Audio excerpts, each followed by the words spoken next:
Electric vehicles take center stage at the Bharat Mobility Global Expo of 2025. Our colleague Parikshit Luthra caught up with Girish Wagh, who is the executive director of Tata Motors, to discuss their latest EV launches in the commercial vehicle space and the outlook for the same. Listen in.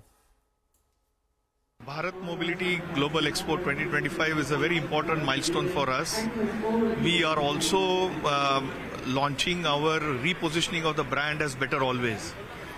Some context of that, I think Tata Motors Commercial Vehicles is a pioneer in commercial vehicles and part of Tata Group's endeavor into nation building. The brand has been very well respected and trusted. At the same time, I think the young and aspirational India is changing, the expectations are changing, and we are also seeing some new mega trends, whether it is sustainability, digital and artificial intelligence and safety. With all these requirements being there, now it is calling for sharpening our value proposition to give more success with agility and growth mindset to the customers, and that's what is Better Always for us. All right. The manifestation of that Better Always is in 14 products that we have showcased at Bharat Mobility Global Expo. And this actually encompasses all the technologies from CNG, LNG, diesel, biodiesel, biofuel, battery electric as well as hydrogen ICE. So there's a range of vehicles in trucks and buses from 1 ton to 55 tons. So you're trying to say Tata Motors has an answer for everything in commercial vehicles if there is demand. Let's begin with this. This is the Prima E55S. It's an electric tractor. Yes. It's already in the markets? So this is ready for commercial launch now. So we have been talking to some of our customers in sectors like steel and cement. Right, so they are looking at decarbonizing their scope 3 emissions, and this tractor makes a lot of sense to help them in that direction. Okay, so you also have a big black tipper there. That's a diesel. That's not a electric vehicle. But how is it important in terms of growing your market share? See, I think India. And my camera person Akhilesh will show us those pictures as well. Yes, so see, India is growing even in deep mining to help us in infrastructure, right?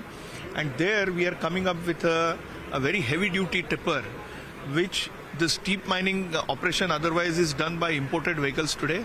So this is with a completely new generation 8.5 liter Cummins engine with auto shift transmission.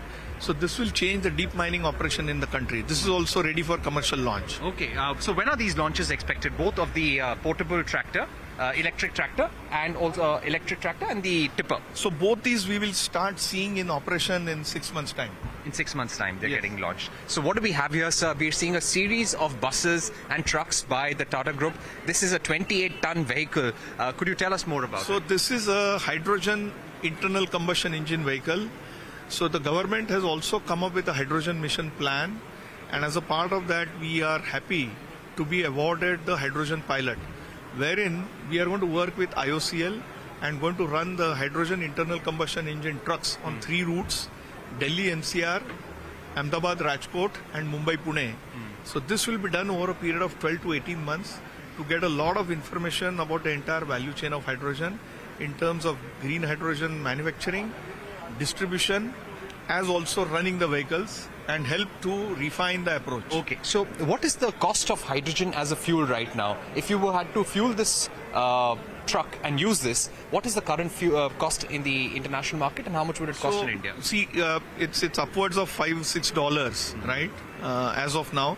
But we know that as the requirement goes up and the scale goes up, this cost will certainly come down. Okay, and what about here? You've got the Ultra E12. Yes, so this is one of the 6 electric vehicles, battery electric vehicles that we have introduced. So this is meant for hub-to-spoke electric transportation, right? So this comes with more than 250 kilometers range, one of our battery electric offering in the Auto Expo. What's the current product delivery pipeline that you already have? So I think in the products that we have showcased at Auto Expo, more than half of those are ready for commercial launch within next 6 months, whereas few others are concepts that we are testing, right?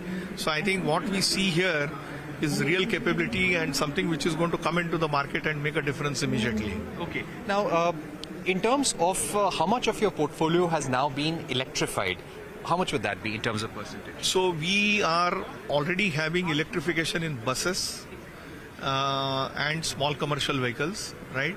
In terms of volumes, the penetration is still in single digits. But now with the launch of electrification in heavy commercial vehicles as well as intermediate light medium vehicles and the introduction of PM e-Drive, which is on the anvil, I think we should start seeing this penetration going up. Okay. How big could the government's tender for PM e-Drive be? So PM e-Drive is supporting the electrification in trucks and ambulances. It won't be tender based, so it will be helping the customers reduce their acquisition cost. The tender business will be more in PM e-bus seva, and that's where I think we have been working on with the government on two expectations. One is the payment security mechanism. The second one is asset light model. So there has been a good progress in these discussions. Meanwhile, we have now more than 3,000 buses running on, electric buses running on Indian roads, cumulatively covering 26 crore kilometers.